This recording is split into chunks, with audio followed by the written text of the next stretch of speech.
alegrar-nos uns com os outros.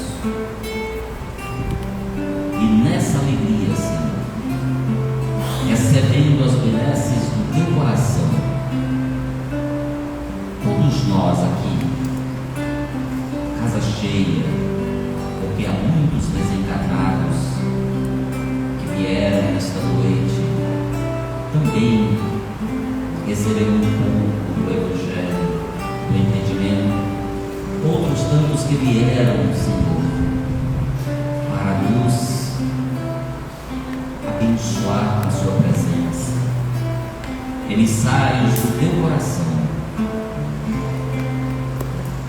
a citar aqui irmã Sheila, Isaura, Eurípides Barçanã, professor Joca Vieira, tantos e tantos outros irmãos queridos que nos visitam periodicamente. E na noite de hoje, Senhor, a casa está em festa. E é com alegria que nós nos dirigimos a vós, te pedindo a tua bênção, em especial, Senhor, para os nossos irmãos da que vão trazer esse entendimento, Islândia e Tiago. E a nós, Senhor, possamos ter a mente acelerada. Mais tarde, quando retornarmos aos nossos lares, sairemos daqui levando um pouquinho mais de conhecimento e um tanto mais de responsabilidade, mas felizes. Louvado seja o Cristo de Deus. Se tu conosco, Senhor Jesus, hoje e sempre. Que assim seja.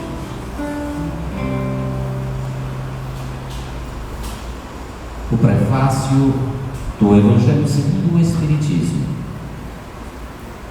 Os Espíritos do Senhor, que são as virtudes dos céus, como um imenso exército que se movimenta desde que dele recebeu o comando, espalham-se sobre toda a superfície da terra, semelhantes às estrelas cadentes, vêm iluminar o caminho e abrir os olhos aos cegos.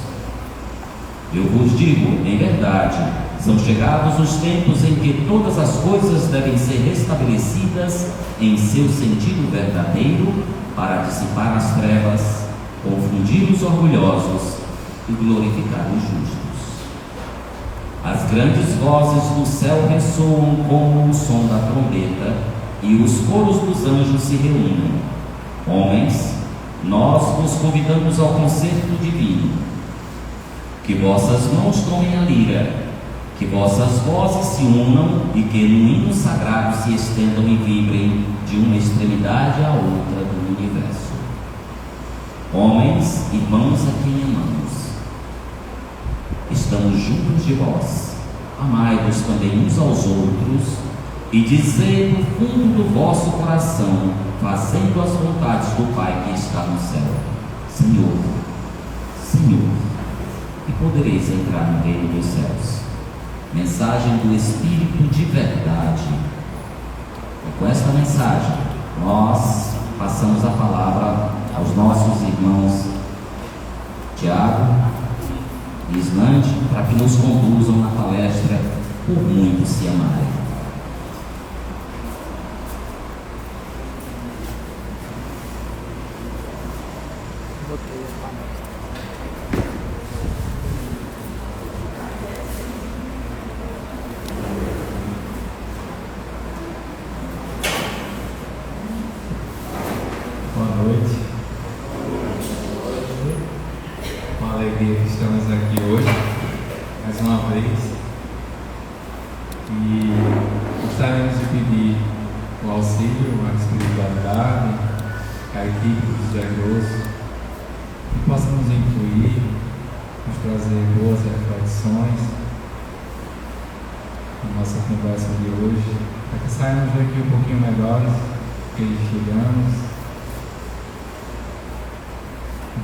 Evangelizados.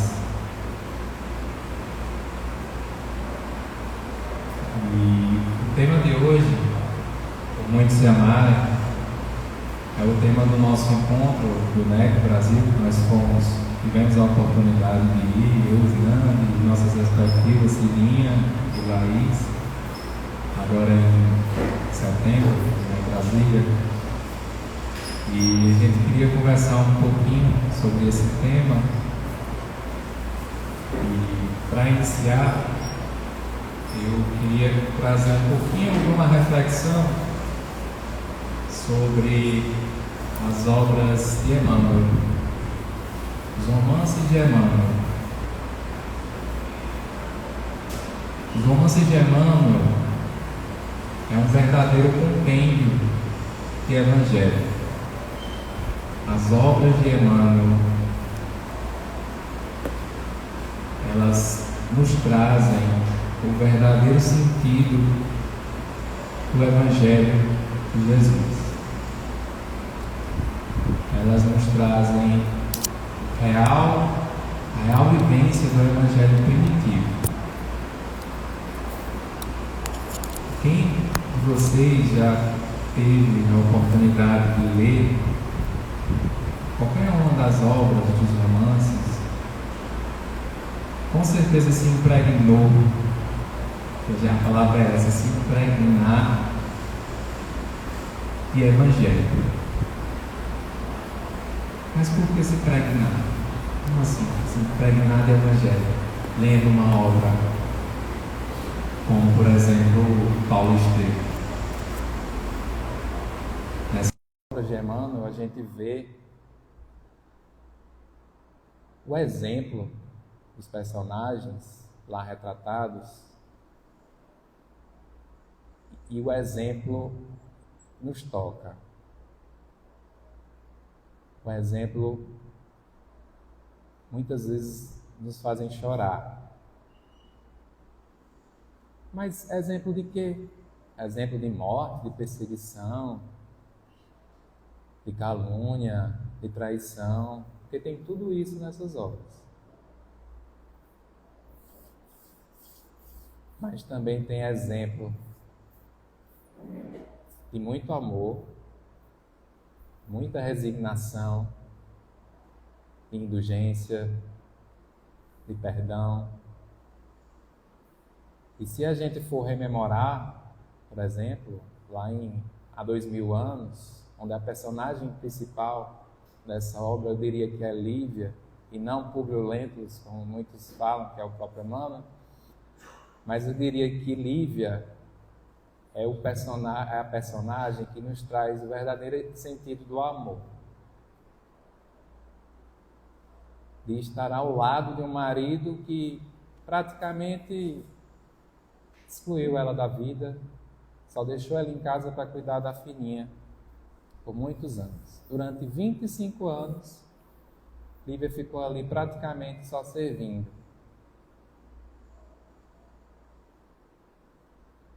Quando nós lembramos também, na obra 50 anos depois,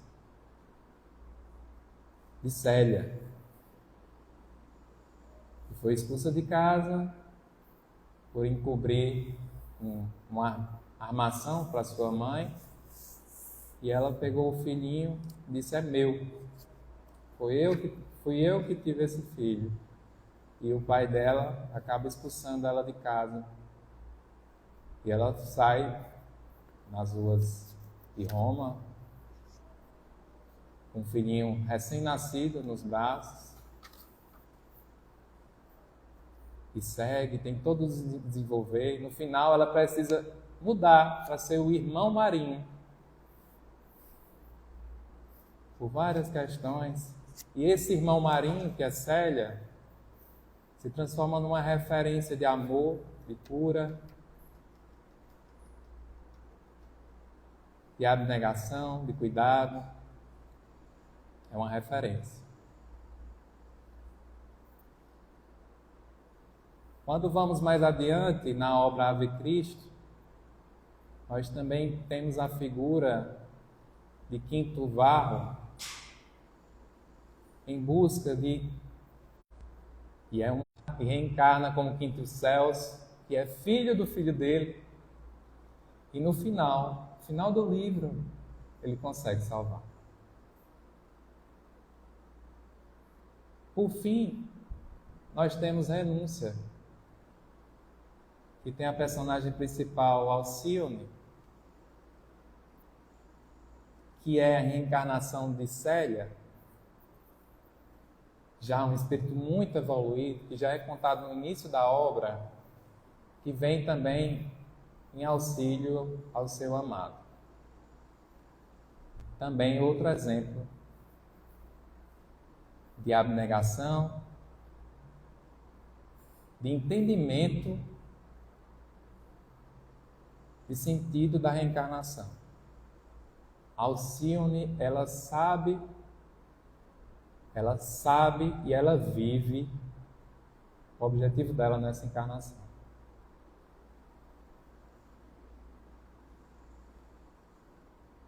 E na obra Paulo Estevão, para fechar, que são cinco obras dos romances de Emmanuel, inclusive tem na biblioteca, quem quiser pode passar ali e comprar. Na obra Paulo Estevão, nós temos várias e várias situações que nos fazem refletir sobre nossas atitudes, sobre nossa vida, sobre o caminho que nós estamos seguindo. E no contexto da obra Paulo Estevão, eu gostaria de contar só uma passagem para a gente adentrar no nosso tema, que Isnando vai falar aqui ainda, e nós precisamos correr um pouco. Nós temos uma cena muito interessante. Eu falo muito. E eu falo muito. Ó. Nós temos uma cena muito interessante que ocorre quando Saulo, ainda não havia mudado o nome para Paulo, mas ele já havia encontrado Jesus em Damasco.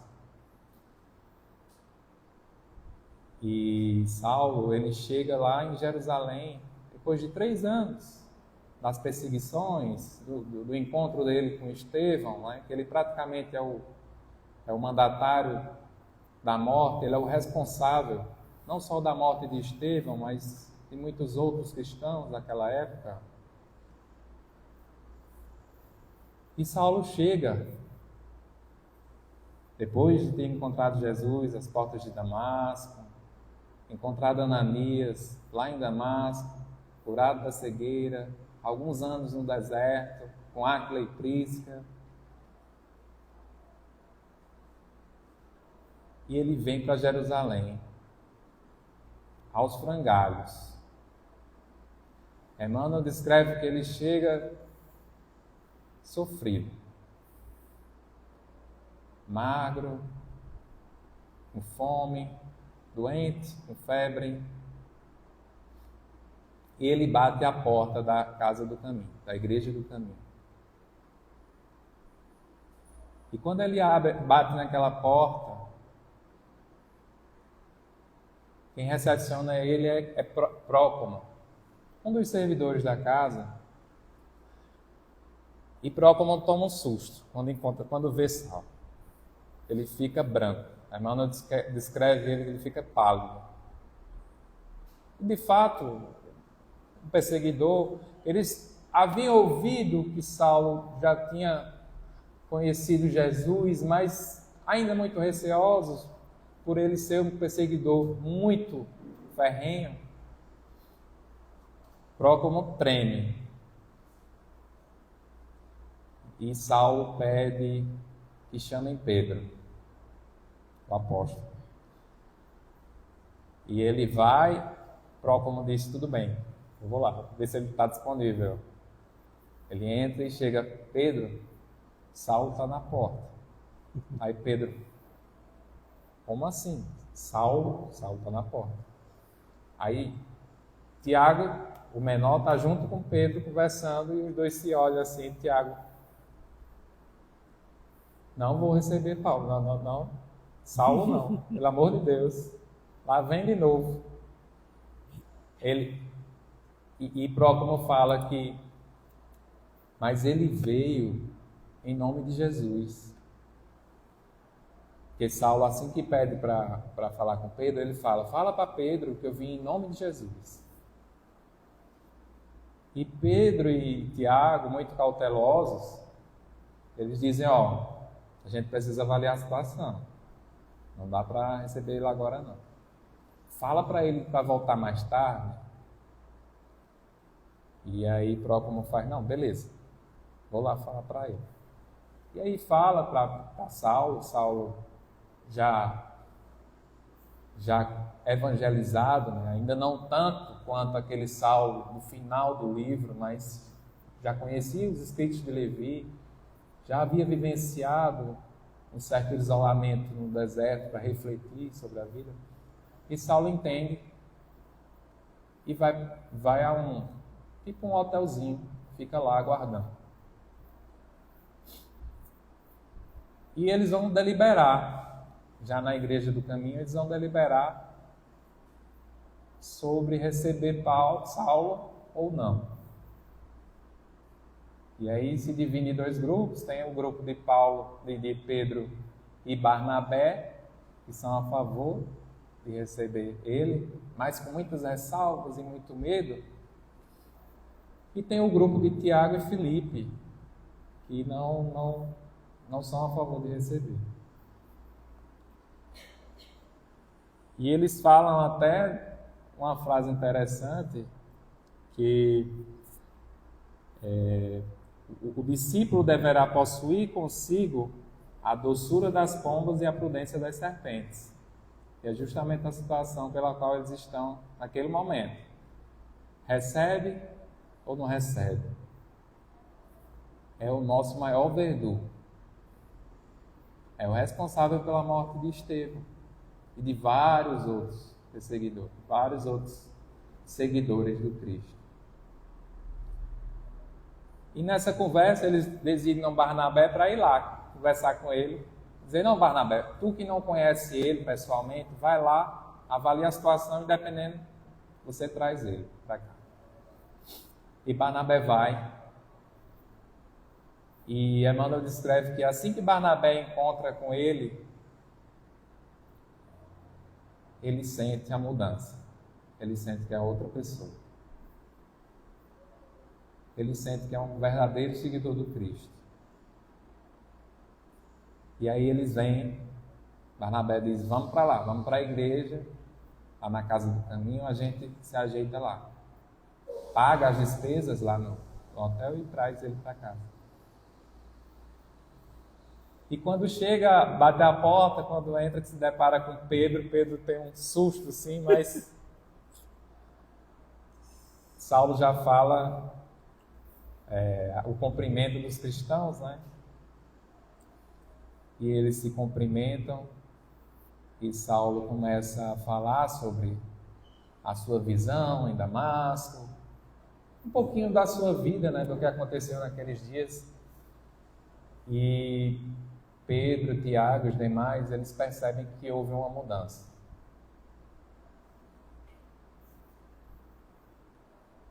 E eles recepcionam ele, acolhem ele,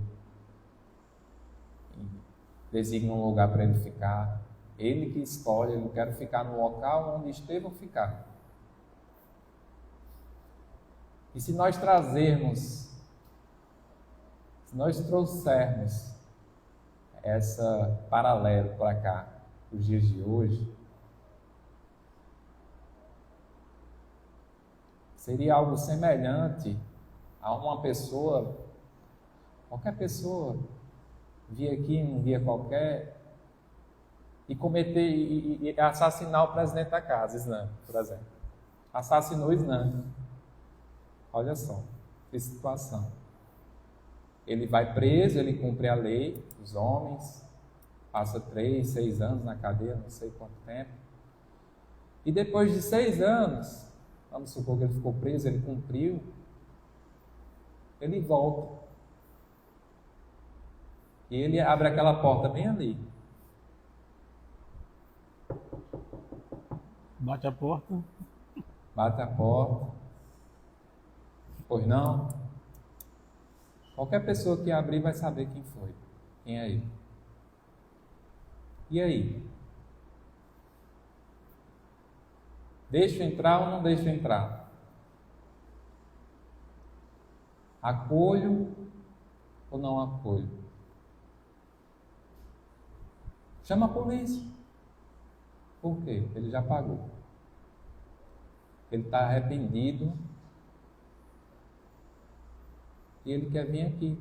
Ele veio atrás de tratamento, acolhimento. E aí?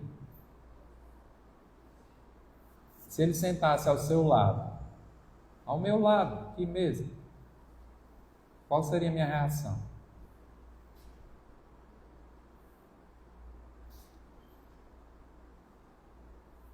Seria igual a dos apóstolos? Pedro, Barnabé? Ou eu sentaria na outra cadeira do lado oposto? Ou sairia com medo?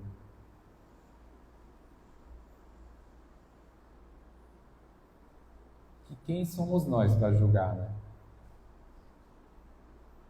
Às vezes a gente para e pensa, será que ele se arrependeu? Deixa eu olhar para a cara dele. E eu fico olhando para a cara da pessoa para ver se ela se arrependeu, se ela ainda é a mesma. Às vezes eu faço um julgamento, porque nós julgamos muito, e tomo minhas decisões. Mas é nessas horas que a gente precisa lembrar de Jesus. É nessas horas que a gente precisa lembrar do Cristo. São nas horas difíceis, não só nas horas fáceis. Jesus nos trouxe 2 mandamentos. 2. Alguém lembra qual é o primeiro? Amar a Deus sobre todas as coisas e o próximo como a ti mesmo.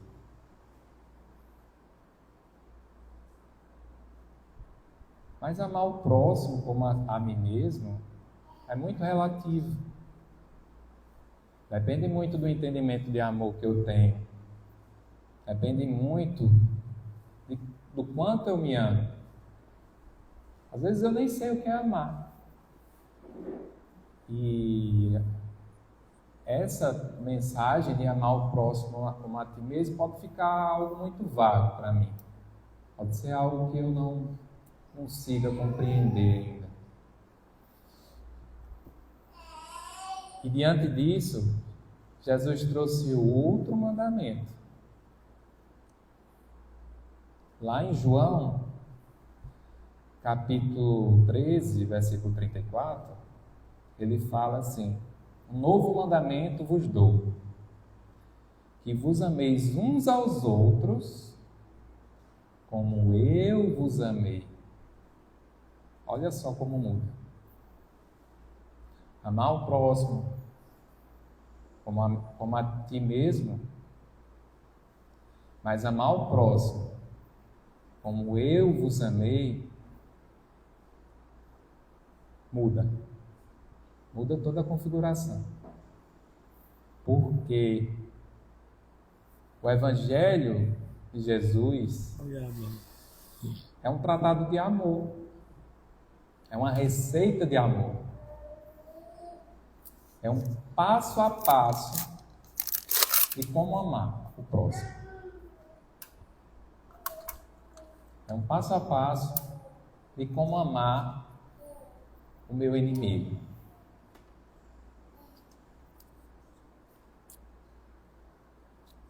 E Jesus nos traz essa reflexão de amar o próximo como Ele nos amou. E é nesse momento que entra aquela pessoa mais complicada de convivência que nós temos em nossas vidas. Aquela pessoa mais difícil que nós encontramos nessa encarnação. Que às vezes a gente não consegue nem falar o nome.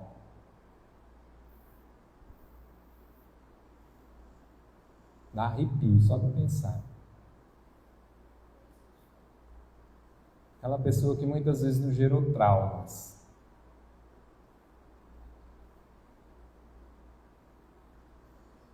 E Jesus traz: ame o próximo como eu vos amei.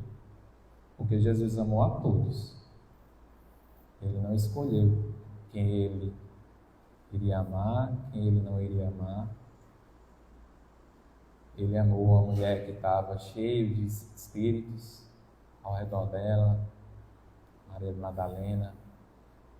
Ele amou o coletor de impostos, que era odiado por todos, e o convidou para ser seu seguidor. Ele amou a todos.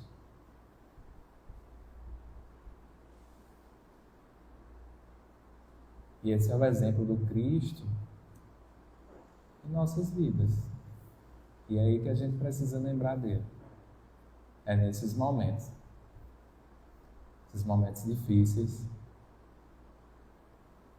E nós precisamos refletir o amor de Jesus. E para refletir esse amor de Jesus, para sentir esse amor dele, nós precisamos conhecê-lo. Nós precisamos nos tornar íntimos dele. Não faz sentido eu me dizer seguidor do Cristo, eu sou cristão, me denominar cristão, mas não conhecer o Evangelho do Mestre. É a mesma coisa quando a gente está com algum amigo, alguma esposa, esposo, que gosta muito de um livro, de um filme, e ele fala aquele filme, aquele livro com afinco. Ele conhece a vida de todos os personagens, ele conhece todos os participantes, inclusive na vida real. Ele pode passar todo o aparato. Deixa eu ver. Minha filhinha está querendo escutar um pouquinho. Só um segundo, gente. Senta aqui para ver teu pai. Senta aqui. Pronto. Futura palestrante espírita. E Jesus, e essa pessoa trazendo as reflexões sobre o que ela mais gosta, a gente percebe o quão interessante é só de uma pessoa falar. E nós, muitas vezes, nos dizemos cristãos, mas não conhecemos 1% da vida do Mestre.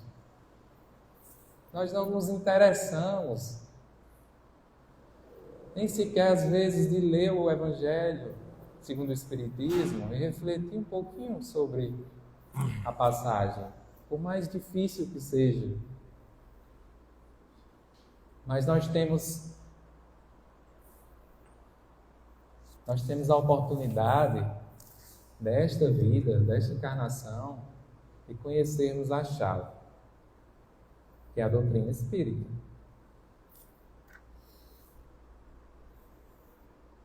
E a doutrina espírita, ela traz todo o aparato de entendimento da vida do Mestre. Ah, mas aquela passagem é muito difícil de entender, de compreender. Você já procurou se Emmanuel já falou sobre ela? Já procurou a reflexão que Emmanuel faz sobre essa passagem? Vamos conhecê-la. Vamos conhecer um pouquinho do Mestre, para a gente tentar trazer ele para a nossa vida, a nossa vivência, para o nosso dia a dia, o que é o mais difícil. Porque é muito fácil a gente amar quem nos ama. É muito fácil amar esse serzinho aqui que está aqui comigo. É muito fácil. Isso aqui eu amo de graça. Mas é difícil amar uma pessoa que nos fez mal, que nos faz mal. É difícil fazer uma prece por ela. Mas a gente precisa tentar. A gente precisa seguir. e sermos um pouquinho melhor do que a gente foi ontem e do que estamos sendo hoje. A gente precisa estar sempre pensando em nos melhorarmos.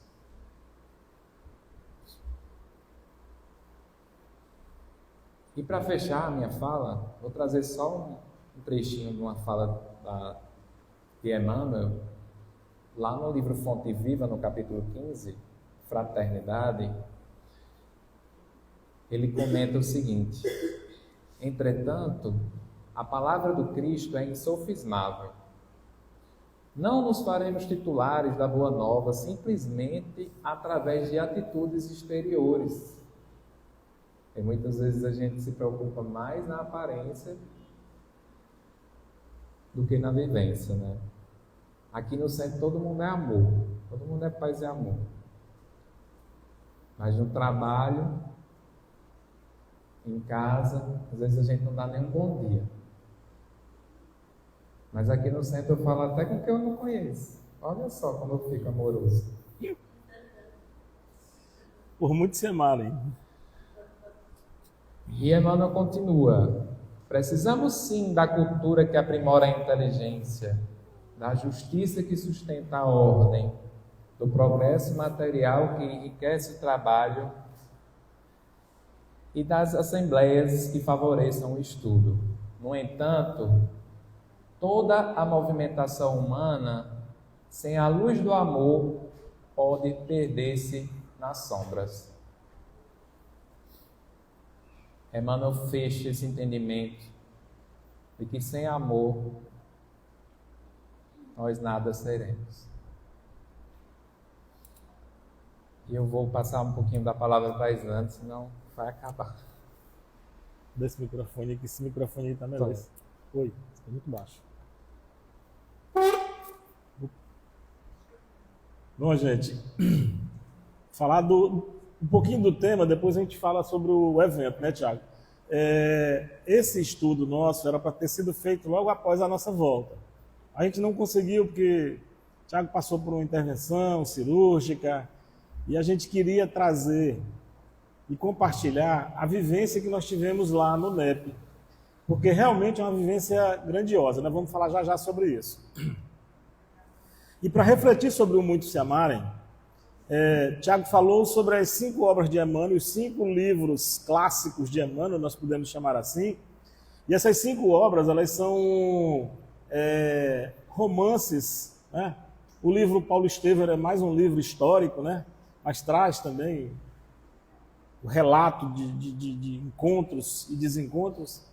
Mas são os 5 romances que Emmanuel escreveu e todos eles trazem mensagens do Evangelho onde muita gente sofreu por muito se amar, e por muito amar a Deus e por muito amar ao Cristo, né? E só para completar essa reflexão, eu trouxe aqui o capítulo 15 da Boa Nova, o livrinho que eu gosto de trazer, e eu digo que o livro Boa Nova é Evangelho puro. Tá? A gente encontra aqui detalhes do Evangelho que não existem, que não foram descritos pelos 4 evangelistas, né? João e mais os 3 evangelhos sinóticos. O detalhe, por exemplo, do encontro de Jesus com Nicodemos, cadê a Darla? A Darla está ali. Nós acabamos de estudar hoje só tinha 2 pessoas, eu e a Darla. Nós temos o estudo da Boa Nova às quintas, das 18h45 até as 19h45, e hoje nós iniciamos o capítulo 14, que trata da lição de Nicodemos, onde Jesus foi discutir. Não, Jesus não. Nicodemos foi questionar Jesus sobre esse negócio aí, como é que funciona. E Jesus dá uma aula para ele sai de lá queimando as pestanas sem entender. O Tico e o Teco, os 2 neurônios dele, devem ter entrado em pane. Porque Jesus fala das coisas da terra e ele, sábio da terra, não consegue compreender. Aí Jesus diz para ele: bom, tu és sábio em Israel, mas eu te falo das coisas da terra e tu não consegues entender. Imagine quando eu começar a falar contigo sobre as coisas celestiais. Então ali também a gente faz uma reflexão do porquê do movimento que Nicodemos fez. Foi por amor a Jesus, foi por amor ao Evangelho e por amor à mensagem que Jesus trazia, porque Jesus, na verdade, ele não trazia uma mensagem nova, Jesus trazia uma compreensão da mensagem velha, da mensagem que Nicodemos estudava e analisava e compreendia sob o prisma material, sob o prisma do rigor da lei, sob o prisma da tradição. E Jesus passou a analisar a lei sob o prisma da transcendência. Jesus entendia e lia a lei de forma transcendente, para além do material, já enfocando os aspectos espirituais dos princípios legais, dos princípios que a lei trazia, a Torá, o Talmud, etc. Que os judeus compreendiam, que os judeus conheciam, os sábios e os doutores da lei, né?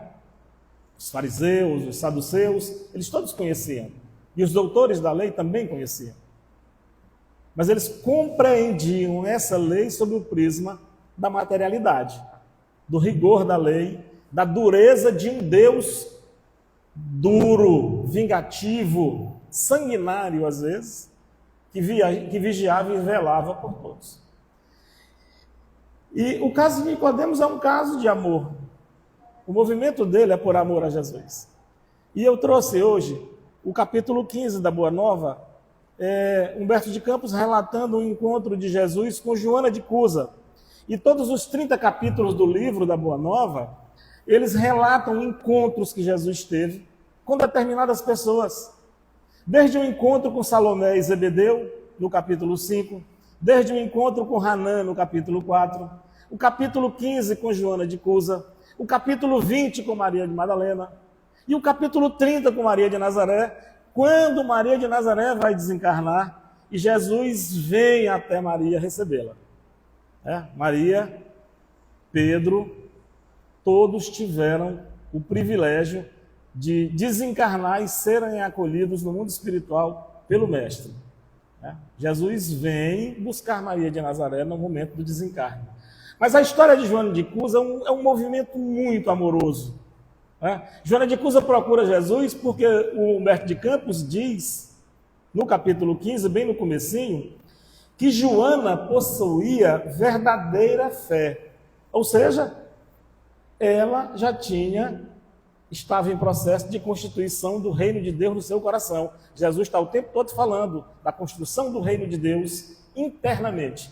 Eu construo o reino de Deus no meu coração e a minha ação externalizada, o meu reino de Deus externalizado, ele influencia e faz com que as pessoas também construam seus reinos nos seus corações. Joana de Cusa já era uma mulher de fé, ou seja, ela já acreditava, ela já era o terreno bom, onde o semeador semeou a semente e aquela semente podia dar 30, podia dar 60 e podia dar 100, porque o terreno estava pronto. Mas ela estava magoada, ela estava chateada. Joana de Cusa procurou Jesus porque ela disse assim: eu já compreendo, eu já tenho fé, eu já creio, eu já recebi a iluminação, eu já iniciei o processo de instalação do reino de Deus no meu coração. Mas o meu esposo é rude, ignorante, é grosseiro e não compreende o Evangelho e não aceita que eu mude a minha vida em função do Evangelho. E ela estava muito aflita e muito preocupada. E Jesus dá a ela uma lição. Ela tipo assim, olhando aqui a leitura, acho que ela queria que Jesus dissesse assim: minha irmã, mete os pés nesse cabra, arruma outro. Jesus mandou ela voltar para casa. Jesus mandou ela voltar para casa e cuidar daquele terreno que ainda não estava pronto para receber a semente. Ele está atrasado, você está avançada, você é devedora dele. Paulo é meu devedor. Ele conversou com Jesus e eu estava jogando pedra na cruz. Quando Jesus passou, acho que eu estava naquele grupo que estava gritando: condena, condena, morte, morte, morte. Eu acho que eu estava lá. Paulo é meu devedor, porque ele está na minha frente. Bezerra de Menezes é meu devedor, porque está na minha frente. Seu Zé, o Zé Grosso, é meu devedor, porque está na minha frente. Eles todos têm responsabilidade conosco, por amarem o Evangelho, por amarem Jesus, por amarem a Deus. eles têm que ter paciência comigo. Eles têm que cuidar de mim. Por quê? Porque eu sou um menino grosseiro, eu sou um menino rude, eu sou um menino bruto, sou um menino ignorante. Ele vai me dar um cascudo? Ele vai puxar minha orelha? Não. Ele vai dizer assim, calma meu filho, caiu, não caiu? Pois limpe o joelho, limpe o cotovelo, lave o rosto ali, vem cá e vamos seguir. Essa é a atitude daquele que conhece o Evangelho e instalou o reino de Deus no seu coração, por muito amar a Jesus e por muito amar aquele que está atrasado. Eu tenho que ter paciência com o papai. Papai é meu credor. Que papai não conhece o Evangelho da forma como eu conheço. Papai não ouviu falar do Evangelho como eu ouvi. E o que Alcione disse? Tiago falou aqui sobre o Evangelho, sobre a obra de Emmanuel. E Alcione disse o que, Darla? Aprendeu? O Evangelho tem que ser conhecido.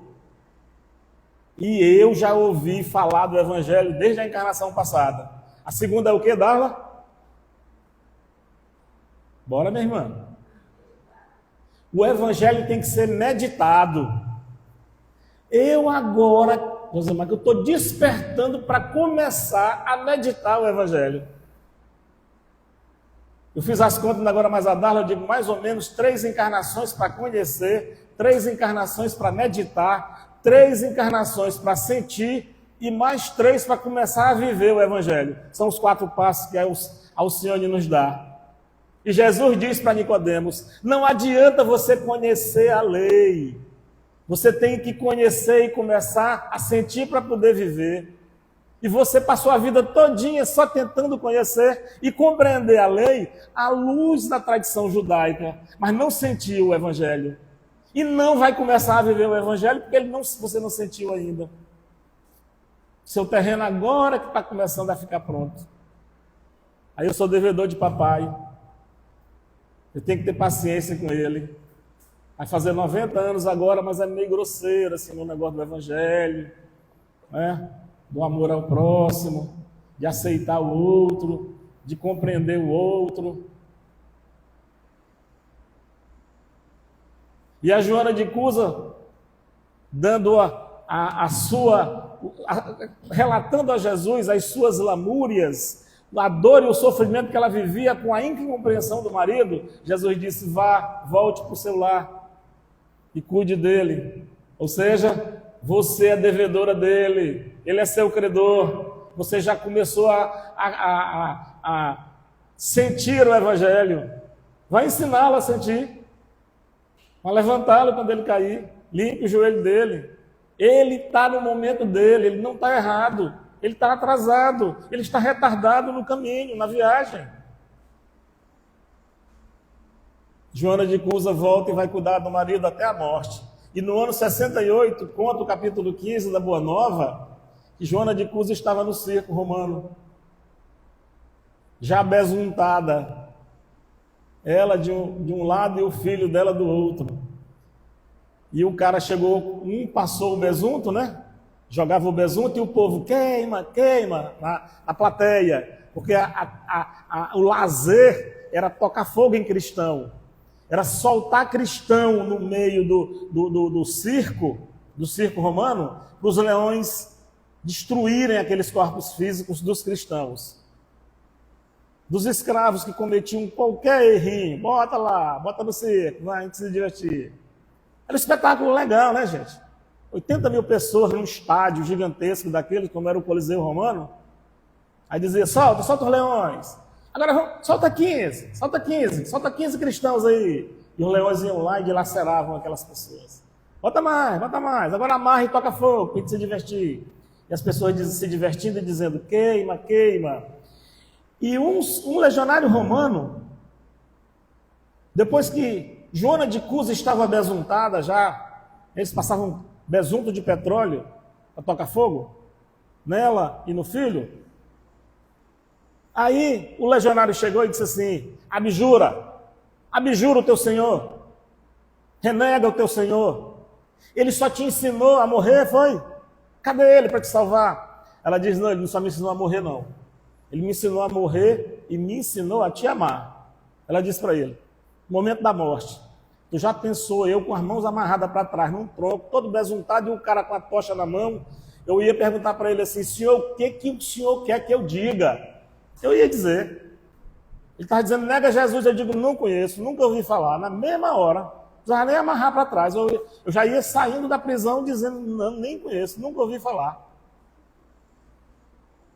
E o filho dela, gente, o pedido do filho para a mãe, naquele momento fatal, ele diz, mãe, nega, mãe, abjura esse homem, abjura Jesus. Aí ela tem uma frase muito interessante, eu vou dar uma lidinha aqui. Tiago, me permita? Porque senão não vai dar tempo mais você falar, porque eu te falei. Já falei. Já falei demais. Já terminei a minha. Pode seguir. Aí ela diz assim para ele, cala-te, meu filho. Jesus era puro e não desdenhou o sacrifício. Cala tua boca, menino. Saibamos sofrer na hora dolorosa, porque acima de todas as felicidades transitórias do mundo, é preciso ser fiel a Deus.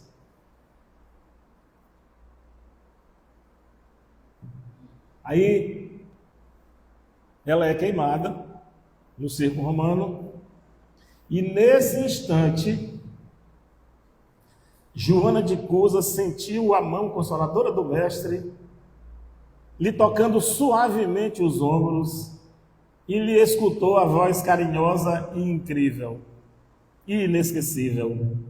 Jesus estava do lado dela, botou a mão no ombro dela e não deixou ela sentir a dor do seu corpo físico sendo queimado. Na hora que começou a queimar, antes dela sentir dor, ele desligou ela. Aí disse, Joana, tem bom ânimo, eu estou aqui. Jesus, o mestre Nazareno, governador espiritual do orbe, veio acolher aquela filha. Joana de Cusa reencarnou várias vezes e hoje ela assiste a encarnação de Divaldo Franco como Joana de Ângeles e dizem que o seu filho que lá estava era o irmão Nilson, né? o colega do Divaldo. Outras pessoas dizem que era o próprio Divaldo, né? Mas pela dureza com que o Divaldo é tratado por ela, tem uma ligação muito forte ali entre eles. Então, Joana de Cusa é esse exemplo de quem muito amou Jesus. Gente, isso aqui foi no ano 68. Ela já estava com o evangelho instalado no coração, com o reino de Deus implantado. Ela já era o terreno que produzia 100 por cada grão lançado sobre o seu terreno. Ela podia muito bem ter negado Jesus e ter vivido mais alguns dias. Mas ela preferiu o sacrifício e a dor de morrer pelo Evangelho de Jesus e de servir de exemplo para muitas almas. Tiago, faltam 10 minutos só, então bora falar um pouquinho sobre o evento, né? Gente, eu vou falar 2 minutos e tu fala o restante. Tu acha que eu falo 2 minutos, Tiago? Ele acredita, ó. Gente, o evento foi um negócio assim sensacional. A gente estava mais ou menos em 250 pessoas de todo o Brasil, lá em Brasília, no Encontro Nacional do NEP. Terceiro encontro, o primeiro presencial. Né? O evento está sendo realizado, o planejamento é ser realizado a cada 3 anos. E o João, aquele que fez a palestra na sexta-feira passada aqui, online, direto de João Pessoa na Paraíba, ele é pernambucano, na verdade. Não, ele é paraibano, né? Ele é de João Pessoa, estava falando de João Pessoa, e o João é um dos coordenadores do NEP, e ele disse um negócio muito interessante. Foi a lição que eu trouxe de lá, e eu vou destacar aqui agora. Ele disse assim, ó, o NEP é um encontro de amigos para estudar o Evangelho. Você se encontra para estudar o Evangelho, e a minha grande preocupação quando eu cheguei aqui é que o NEP tinha 3 pessoas que vinham. Era, às vezes, 3 pessoas, né, geralmente. Era mais ou menos eu, o Alexandre, a Silvia e o Valteir. Dessas 4, tinha dia que vinha 3, tinha dia que vinha 2, tinha dia que vinha 1, tinha dia que não vinha nenhum. E eu preocupado. Digo, gente, o NEP vai acabar. Porque a gente tem sempre uma preocupação muito grande com o número de pessoas que estão estudando na casa. Né? Eu hoje cheguei ali, estava só a Darla, fiquei assim desanimado, comecei a estudar. Eu digo, Darla, faça a leitura aí para os espíritos que estão aqui do nosso lado, que tem gente. A biblioteca está cheia. Então a gente tem sempre que ter essa preocupação em fazer o estudo na casa espírita para os desencarnados, que são grande maioria. A gente tem 30 pessoas aqui, tem 300 espíritos desencarnados assistindo. Aí o João disse assim, gente, a gente não tem que ter preocupação com o número. Quantas pessoas tem no NEP José Grosso? Tem 5. Tá bom. Estudem, se aproximem, se conheçam, se tornem amigos estudando o Evangelho, que para Jesus está bom demais. Jesus disse que bastava ter 2 ou mais reunidos em seu nome. Se botar 3, a casa está cheia. Então, eu voltei de lá com essa concepção. Eu estava muito preocupado com a quantidade. Quando o Tiago chegou, ele estava lá no análise, quando o Tiago vinha lá, eu achava interessante o tamanho dele. Porque é esse grandão que eu nunca tinha visto aqui. O Tiago passava para lá e para cá, e um dia ele foi com a camisa do NEP. Aí eu olhei para ele e falei assim, meu amigo, tu é nepiano de onde? Ele disse, não, eu sou lá de João, isso aqui é do NEP João Pessoa, de Campina Grande e tal. Aí foi contar a história de meu amigo, sexta-feira nós estamos na casa. Só está eu, a Silvia, o Valteir e o Alexandre, bora lá estudar. Aí ele veio. E esse menino, pensa numa joia. Quando ele chegou, ele começou, já foi chegando e já foi dando logo o tema para ele. O primeiro estudo foi dele. E o Tiago começou a trabalhar no NEP e o NEP deu uma ressurgida, deu uma fortalecida, e de lá para cá nós já conseguimos fazer algumas coisas muito boas. E o Zé Grosso disse um negócio muito interessante semana passada. Vou repetir, Vanessa. Já ouviu, mas tu vai ouvir de novo. Para a gente cuidar da semente que foi lançada no pedregulho. Porque a semente que foi lançada no pedregulho, a raiz dela é frágil. É terra. Ela não tem para onde penetrar para buscar os nutrientes, a água para sobreviver. Então a planta fica crestada, fica queimada. Aí ele mandou cuidar daquela planta. Pegue um vaso, pegue areia, ajeite aquela planta, regue, para aquela planta dar fruto. Vá lá naquela planta, naquela semente que foi lançada por descuido no espinheiro. Pega aquela semente, retira, no espinheiro ela não vai brotar. Retire aquela semente do espinheiro, coloque ela na terra boa, regue, coloque ao sol para ela frutificar. Aí eu comentando no estudo de terça-feira, a quantidade de pessoas que batem a porta da casa espírita e que estão querendo trabalhar.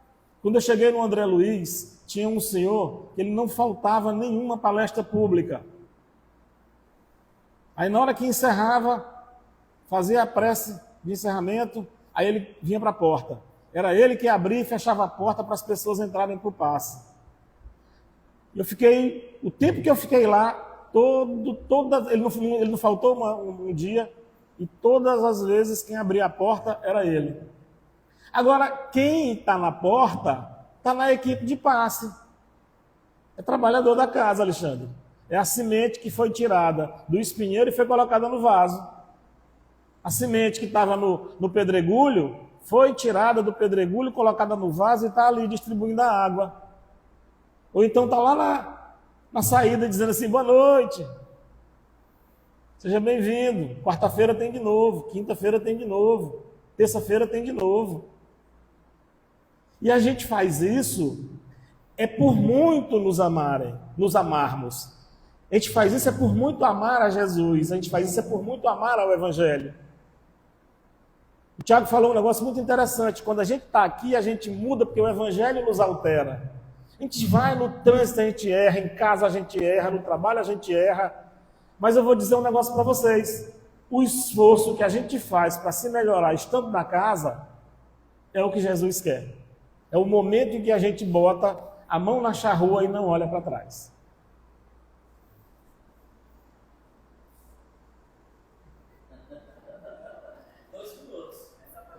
Ei, só para dizer boa noite. Isnanda é em 220, eu sou em 110, vocês perceberam?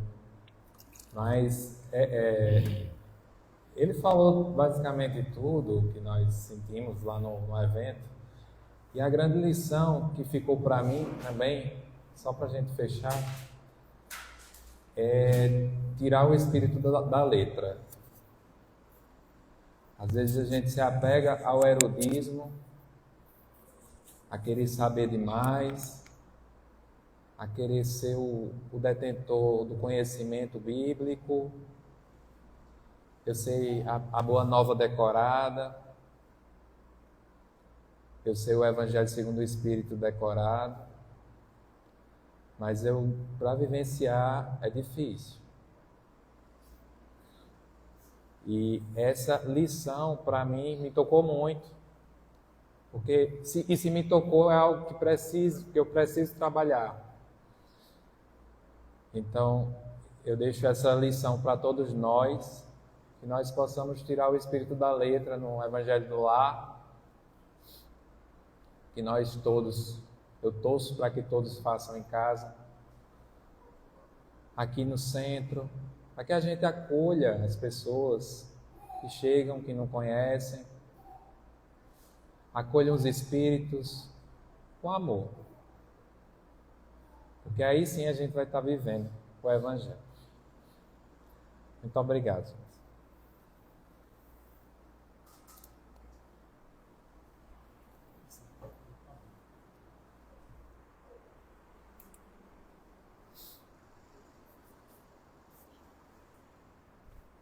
Muito obrigado ao Tiago, ao Alucinante, pela condução do estudo da noite de hoje.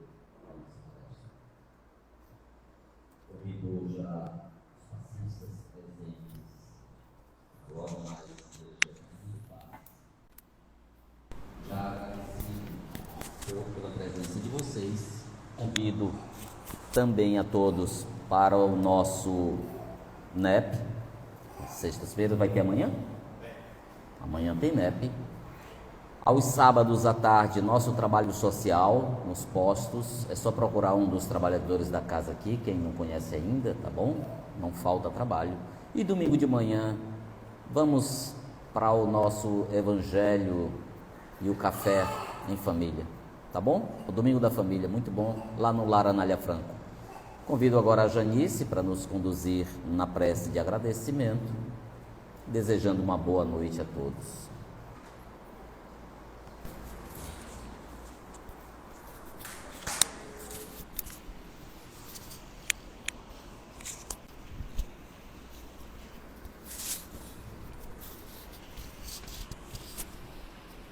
Então, após essas reflexões tão importantes, tão necessárias, tão atuais, em torno do verdadeiro amor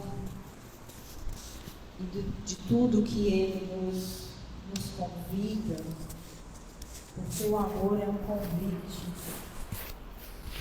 à renúncia, o amor é um convite à fé, à confiança. E citando ainda a obra Boa Nova, tão estudada aqui nessa casa, lembro-me do diálogo de Jesus com Bartolomeu, que Bartolomeu, preocupado com seus negócios, questiona Jesus se não seria justificado nós nos preocuparmos com os negócios do mundo. Jesus então faz a pergunta: qual é o melhor negócio do mundo? Certamente Jesus sabia o que se passava no íntimo do seu discípulo, mas para todos nós a pergunta é válida: o que buscamos afinal? O que queremos? Qual é o convite de Jesus? Nesse instante, mergulhados nas palavras amorosas do Mestre, nós agradecemos a oportunidade desta noite de aqui estarmos ouvindo, refletindo, recebendo essas bênçãos de amor, de luz, e que daqui essas luzes se espargem por onde quisermos, por onde o nosso pensamento alcançar, nossos lares, nossos familiares, nossos amigos e, como bem disse o Tiago, os nossos inimigos. Muito obrigada, querido Pai, querido Deus, muito obrigada, Jesus querido, e a espiritualidade que está sempre conosco, ao nosso lado. Permaneçamos em prece e que o Senhor Jesus fique conosco hoje e sempre. Que assim seja.